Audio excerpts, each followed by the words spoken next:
여러분, 안녕하세요. 오늘은 우리 모두가 반드시 알아야 할 중요한 건강 정보를 전해 드리려고 합니다. 바로 뇌졸중의 전조 증상입니다. 뇌졸중은 우리나라 사망 원인 4위를 차지하는 무서운 질병입니다. 하지만 조기에 발견하고 빠르게 대처하면 충분히 예방하고 치료할 수 있습니다. 이 영상에서 소개하는 내용은 대한뇌졸중학회와 질병관리청의 공식 자료를 바탕으로 구성했습니다. 오늘 영상이 여러분과 여러분 가족의 건강을 지키는 데 도움이 되길 바랍니다. 뇌졸중은 뇌에 혈액을 공급하는 혈관에 문제가 생겨 뇌 조직이 손상되는 질환입니다. 크게 두 가지 유형으로 나뉩니다. 첫째, 뇌경색입니다. 혈관이 막혀서 뇌에 혈액 공급이 안 되는 상태로 전체 뇌졸중의 약 80%를 차지합니다. 둘째, 뇌출혈입니다.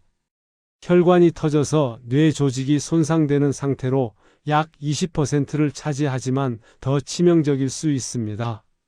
뇌졸중이 왜 이렇게 위험할까요?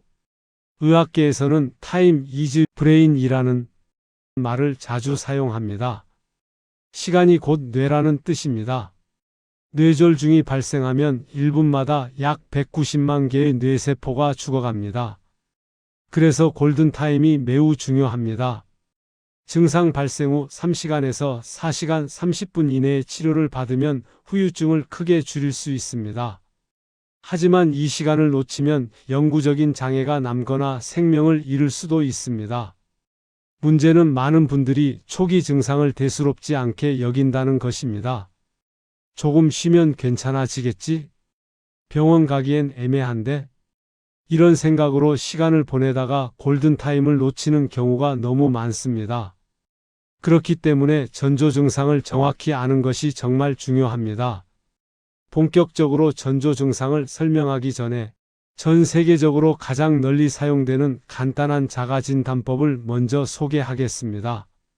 바로 FAST 테스트입니다.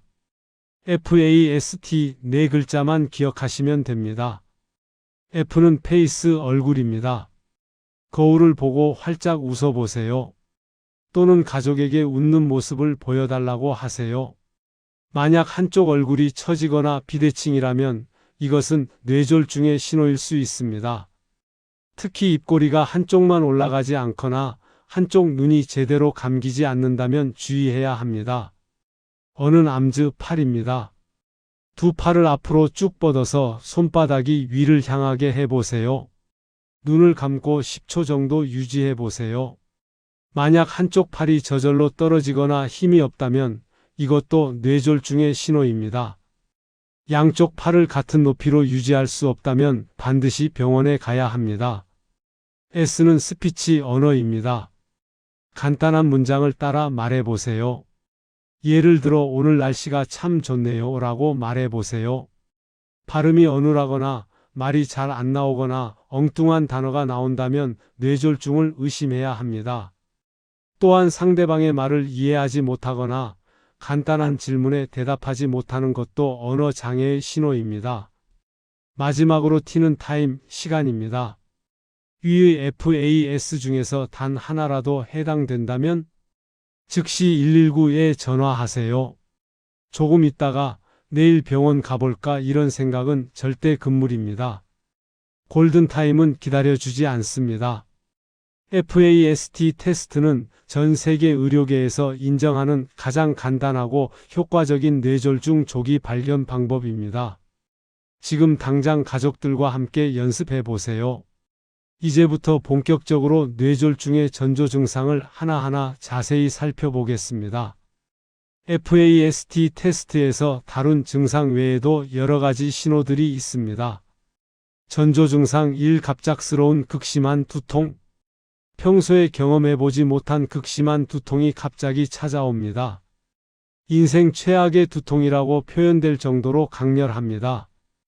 특히 뒤통수나 머리 한쪽에서 터질 듯한 통증이 느껴진다면 매우 위험한 신호입니다. 일반적인 두통약을 먹어도 전혀 효과가 없습니다. 이런 두통은 뇌출혈의 대표적인 전조 증상입니다. 많은 분들이 편두통이겠지, 스트레스 때문이겠지라고 생각하고 넘기시는데요. 평소와 확연히 다른 강도의 두통이라면 절대 가볍게 여기지 마세요. 전조 증상 2. 한쪽 팔다리의 갑작스러운 무력감. 한쪽 팔이나 다리에 갑자기 힘이 빠집니다. 젓가락을 들다가 떨어뜨리거나 컵을 잡았는데 손에서 빠져나가는 경험을 하게 됩니다. 걷다가 갑자기 한쪽 다리에 힘이 풀려서 휘청거리기도 합니다. 중요한 것은 한쪽이라는 점입니다. 양쪽이 동시에 힘이 빠지는 것보다 한쪽만 증상이 나타나는 것이 뇌졸중의 특징입니다. 왜냐하면 뇌의 한쪽 부분에 문제가 생기면 반대편 몸에 증상이 나타나기 때문입니다. 예를 들어 뇌의 왼쪽에 문제가 생기면 오른쪽 몸에 증상이 나타납니다. 전조 증상 3. 한쪽 팔다리의 저림 증상. 갑자기 한쪽 팔이나 다리가 찌릿찌릿하게 저립니다. 많은 분들이 혈액순환이 안 돼서 그런가? 자세가 안 좋아서 그런가? 라고 생각합니다. 하지만 평소와 다르게 갑자기 시작되고 오래 지속되는 저림이라면 주의해야 합니다. 특히 얼굴 한쪽까지 함께 저린다면 더욱 위험한 신호입니다. 입술 한쪽이 저리거나 혀 한쪽이 둔한 느낌이 든다면 즉시 병원에 가야 합니다. 전조 증상 4. 시야 장애. 갑자기 한쪽 눈이 안 보이거나 흐릿해집니다. 또는 양쪽 눈 모두에서 시야의 한쪽 부분이 가려지는 느낌을 받습니다. 예를 들어 왼쪽 시야만 안 보이거나 위쪽 시야만 가려지는 식입니다. 어떤 분들은 커튼이 내려오는 것 같다고 표현하기도 합니다. 이런 시야 장애는 몇 분 안에 사라질 수도 있습니다. 하지만 잠깐 나타났다가 사라진다고 해서 안심하면 안 됩니다. 이것은 일과성 허혈 발작이라고 해서 큰 뇌졸중이 곧 올 수 있다는 경고 신호입니다. 또한 갑자기 사물이 두 개로 보이는 복시 증상도 나타날 수 있습니다. 전조 증상 5. 심한 어지럼증과 균형 장애. 갑자기 심하게 어지럽고 주위가 빙빙 도는 느낌이 듭니다. 서 있거나 걸을 때 중심을 잡기 어렵습니다. 한쪽으로 자꾸 쓰러질 것 같거나 벽에 기대지 않으면 걷기 힘듭니다. 계단을 내려가는 것이 평소보다 훨씬 어렵게 느껴집니다. 많은 분들이 이석증이나 귀병 때문이겠지라고 생각합니다. 물론 어지럼증의 원인은 매우 다양합니다. 하지만 다른 증상들과 함께 나타나는 어지럼증이라면 뇌졸중을 의심해야 합니다. 특히 두통, 구토, 팔다리 무력감 등이 함께 나타난다면 즉시 병원에 가야 합니다. 전조 증상 6. 언어 장애. 말을 하려고 하는데 입이 잘 안 떨어집니다. 머릿속으로는 무슨 말을 할지 알지만 그것을 소리로 표현하기 어렵습니다. 또는 엉뚱한 단어가 튀어나옵니다. 물 좀 주세요 라고 말하려는데 창문 좀 주세요 라고 나오는 식입니다. 발음도 어눌해집니다. 술 취한 사람처럼 말이 어눌하고 불분명해집니다.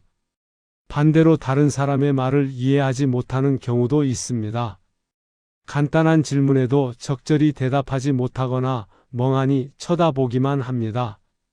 글을 읽거나 쓰는 능력도 갑자기 떨어질 수 있습니다. 평소 잘 쓰던 글씨가 갑자기 삐뚤빼뚤해지거나 간단한 글도 읽기 어려워집니다. 전조 증상 7. 삼킴 곤란. 음식이나 물을 삼키기 어려워집니다. 목에 뭔가 걸린 것 같은 느낌이 듭니다. 물을 마시다가 사레가 자주 들립니다. 음식을 먹을 때 한쪽 입으로만 음식이 흘러나옵니다. 이런 증상들은 뇌간 부위에 문제가 생겼을 때 나타날 수 있습니다. 전조 증상 8. 의식 변화. 갑자기 멍해지거나 혼란스러워합니다. 지금이 몇 시인지 여기가 어디인지 혼란스러워합니다. 간단한 질문에도 대답을 못하거나 반응이 매우 느려집니다. 평소와 다르게 졸리거나 무기력해집니다. 심한 경우 의식을 잃기도 합니다. 전조 증상 9. 보행 장애. 걸음걸이가 갑자기 이상해집니다. 비틀거리면서 걷거나 한쪽으로 자꾸 쏠립니다. 발을 끌면서 걷게 됩니다. 평소 잘 걷던 길인데도 걷기가 힘들어집니다. 전조 증상 19토와 메스꺼움. 이유 없이 갑자기 메스꺼움과 구토가 시작됩니다. 특히 심한 두통과 함께 나타나는 구토는 매우 위험한 신호입니다. 소화불량이나 식중독과 혼동하기 쉽지만 다른 신경학적 증상과 함께 나타난다면 뇌졸중을 의심해야 합니다. 전조 증상 10일 안면 비대칭. 거울을 보면 얼굴이 한쪽으로 쏠려 있습니다. 입꼬리가 한쪽만 처집니다. 한쪽 눈이 제대로 감기지 않습니다. 이마에 주름을 만들려고 해도 한쪽만 주름이 생깁니다. 얼굴 표정을 지을 때 비대칭이 두드러집니다. 전조 증상 12 감각 이상. 한쪽 몸에서 감각이 둔해집니다. 뜨거운 것을 만져도 잘 느껴지지 않습니다. 차갑거나 따뜻한 온도를 잘 구분하지 못합니다. 통증에 대한 감각도 떨어집니다. 여기서 매우 중요한 개념 하나를 설명하겠습니다. 바로 일과성 허열 발작입니다. 영어로는 TIA, 트랜전트 이스케믹 어택이라고 합니다. 일과성 허열 발작은 미니 뇌졸중이라고도 불립니다. 뇌졸중과 똑같은 증상이 나타나지만 24시간 이내에 증상이 완전히 사라지는 경우를 말합니다. 대부분 몇 분에서 몇 시간 안에 증상이 사라집니다. 예를 들어볼까요? 갑자기 한쪽 팔에 힘이 빠졌는데 10분 후에 다시 정상으로 돌아왔습니다. 한쪽 눈이 갑자기 안 보였는데 5분 후에 다시 잘 보입니다. 말이 어눌해졌다가 금방 다시 정상으로 돌아왔습니다. 많은 분들이 이렇게 생각합니다. 다행이다. 저절로 나았네. 별일 아니었나 봐. 하지만 이것은 매우 위험한 생각입니다. 일과성 허열 발작은 큰 뇌졸중이 곧 올 수 있다는 강력한 경고 신호입니다. 통계를 보면 더욱 충격적입니다. 일과성 허열 발작을 경험한 사람의 약 10에서 15%가 3개월 이내에 뇌졸중을 경험합니다. 특히 발작 후 48시간 이내에 뇌졸중이 발생할 위험이 가장 높습니다. 그래서 증상이 사라졌더라도 반드시 즉시 병원에 가야 합니다. 응급실에 가서 증상이 이미 사라졌는데 와도 되나요? 라고 물으시는 분들이 있습니다. 네, 반드시 오셔야 합니다. 일과성 허열 발작을 경험했다면 의사는 즉시 검사를 통해 원인을 찾고 큰 뇌졸중을 예방하기 위한 치료를 시작합니다. 이것이 생명을 구하는 결정적 순간입니다. 그렇다면 어떤 사람들이 뇌졸중에 더 취약할까요? 뇌졸중의 위험 요인을 알면 미리 예방할 수 있습니다. 위험 요인은 크게 두 가지로 나뉩니다. 조절 가능한 요인과 조절 불가능한 요인입니다. 먼저 조절 가능한 위험 요인입니다. 첫째, 고혈압입니다. 고혈압은 뇌졸중의 가장 중요한 위험 요인입니다. 혈압이 높으면 혈관벽에 지속적으로 압력이 가해져서 혈관이 손상됩니다. 이것이 뇌출혈이나 뇌경색으로 이어질 수 있습니다. 정기적으로 혈압을 측정하고 고혈압이 있다면 반드시 치료받아야 합니다. 둘째, 당뇨병입니다. 당뇨병은 혈관을 손상시켜 뇌졸중 위험을 2배에서 4배 높입니다. 혈당 관리가 매우 중요합니다. 셋째, 고지혈증입니다. 혈액 속 콜레스테롤 수치가 높으면 혈관벽에 기름때가 쌓입니다. 이것이 혈관을 좁게 만들거나 막을 수 있습니다. 넷째, 흡연입니다. 담배는 혈관을 수축시키고 혈액을 끈적하게 만듭니다. 흡연자는 비흡연자에 비해 뇌졸중 위험이 2배 이상 높습니다. 금연은 뇌졸중 예방의 가장 확실한 방법 중 하나입니다. 다섯째, 과도한 음주입니다. 과음은 혈압을 높이고 부정맥을 유발할 수 있습니다. 적정 음주량을 지키는 것이 중요합니다. 여섯째, 비만입니다. 특히 복부 비만은 고혈압, 당뇨병, 고지혈증을 동반하는 경우가 많습니다. 적정 체중을 유지하는 것이 중요합니다. 일곱째, 운동 부족입니다. 규칙적인 운동은 혈압을 낮추고 혈액순환을 개선합니다. 하루 30분, 주 5회 이상의 운동이 권장됩니다. 8째, 스트레스입니다. 만성적인 스트레스는 혈압을 높이고 건강하지 않은 생활 습관으로 이어질 수 있습니다. 이제 조절 불가능한 위험 요인을 살펴보겠습니다. 첫째, 나이입니다. 55세 이상이 되면 뇌졸중 위험이 증가합니다. 나이가 10년 증가할 때마다 뇌졸중 위험은 2배씩 증가합니다.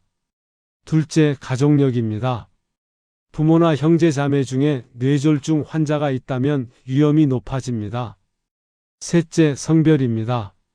남성이 여성보다 뇌졸중 발생률이 약간 높습니다. 하지만 여성도 폐경 후에는 위험이 증가합니다.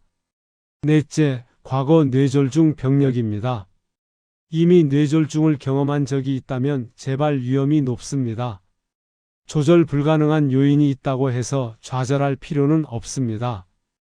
조절 가능한 요인들을 잘 관리하면 충분히 예방할 수 있습니다. 이제 가장 중요한 부분입니다. 뇌졸중이 의심될 때 어떻게 대처해야 할까요? 먼저 해야 할 것들을 말씀드리겠습니다. 첫째, 즉시 119에 전화하세요. 전화할 때 뇌졸중이 의심됩니다라고 명확하게 말씀하세요. 증상이 언제 시작되었는지도 알려주세요. 증상 시작 시간은 치료 방법을 결정하는 데 매우 중요합니다. 둘째, 환자를 안전한 곳에 눕히세요. 가능하면 옆으로 눕히는 것이 좋습니다. 구토를 할 경우 기도가 막히는 것을 방지할 수 있습니다. 셋째, 환자의 의식 상태를 계속 확인하세요.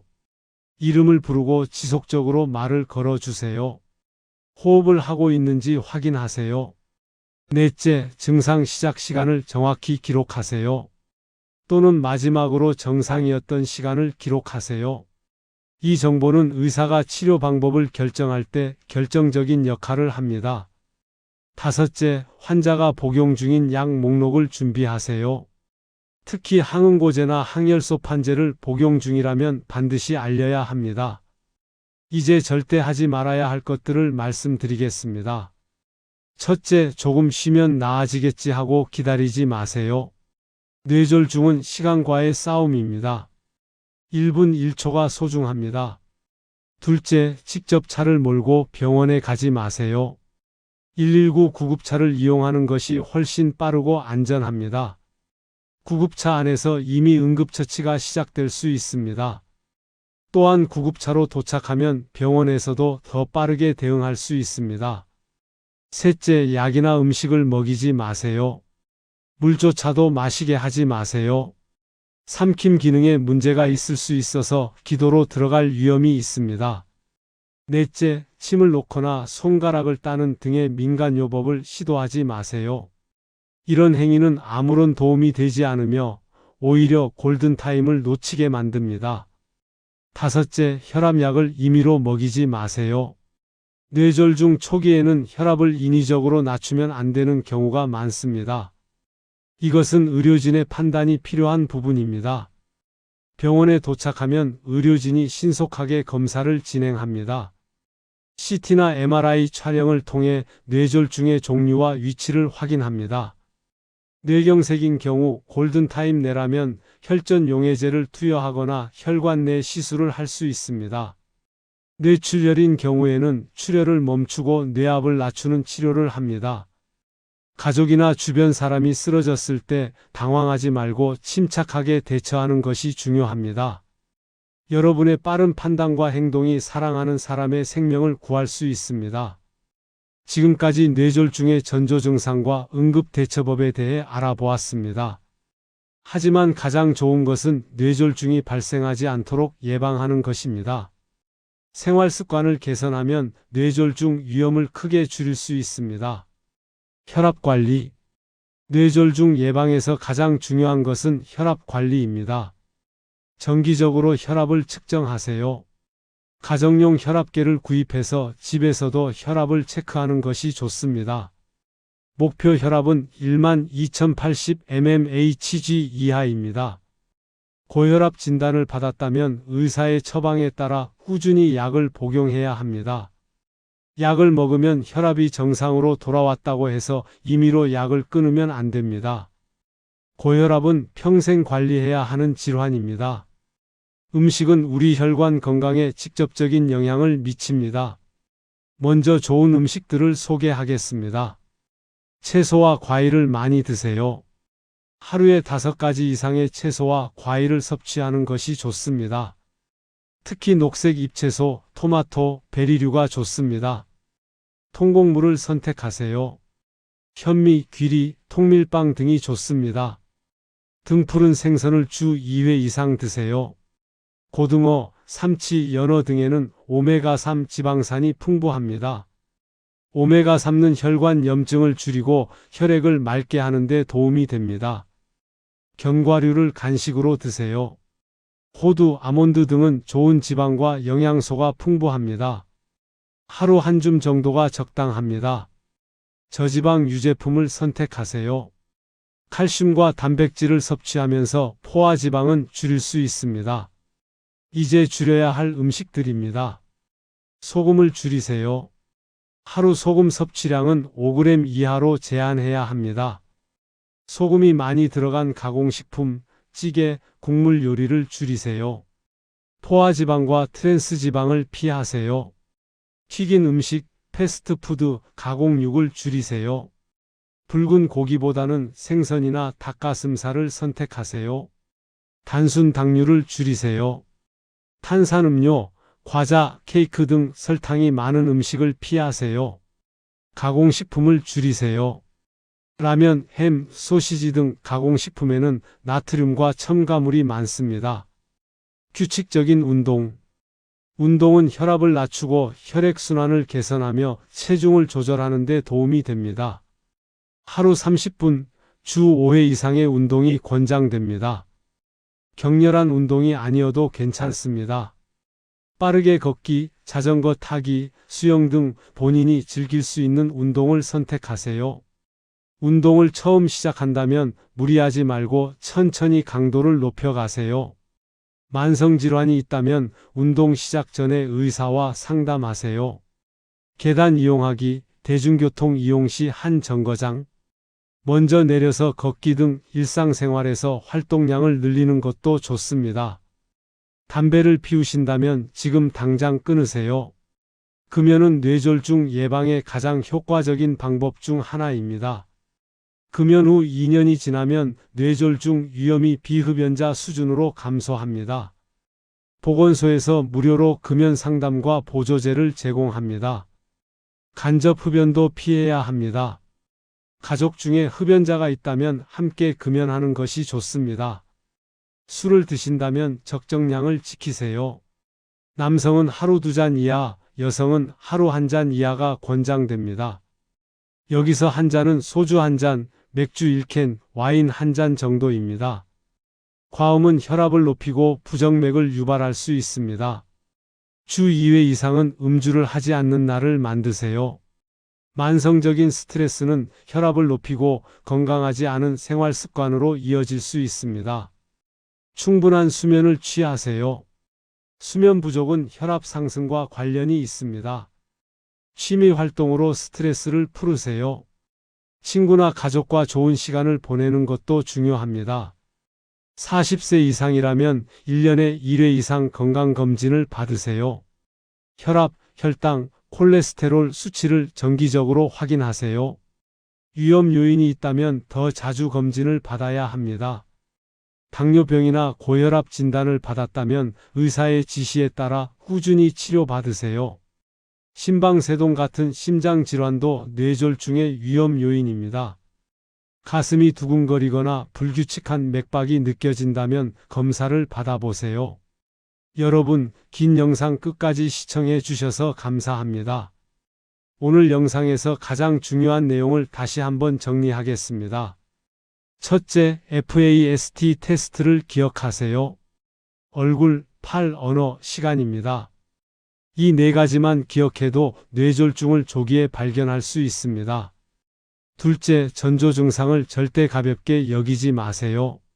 갑작스러운 극심한 두통, 한쪽 팔다리의 무력감이나 저림, 시야장애, 어지럼증과 균형장애, 언어장애 등이 나타나면 즉시 119에 전화하세요. 셋째, 일과성 허열 발작을 경험했다면 증상이 사라져도 반드시 병원에 가세요. 이것은 큰 뇌졸중이 곧 올 수 있다는 경고 신호입니다. 넷째, 골든타임은 3시간에서 4시간 30분입니다. 이 시간 내에 치료를 받으면 후유증을 크게 줄일 수 있습니다. 조금 있다가 내일 병원 가볼까 하는 생각은 금물입니다. 다섯째, 예방이 최선입니다. 혈압관리, 건강한 식습관, 규칙적인 운동, 금연, 절주, 스트레스 관리, 정기 건강검진이 중요합니다. 뇌졸중은 누구에게나 올 수 있습니다. 나이가 많은 사람만의 질병이 아닙니다. 최근에는 30대, 40대 젊은 층에서도 뇌졸중이 증가하고 있습니다. 하지만 알고 있으면 충분히 예방하고 대처할 수 있습니다. 오늘 영상에서 배운 내용을 가족, 친구들과 꼭 공유해 주세요. 여러분이 오늘 배운 지식이 누군가의 생명을 구할 수 있습니다. 부모님께 FAST 테스트를 알려드리세요. 주변에 고혈압이나 당뇨병이 있는 분들께 이 영상을 공유해 주세요.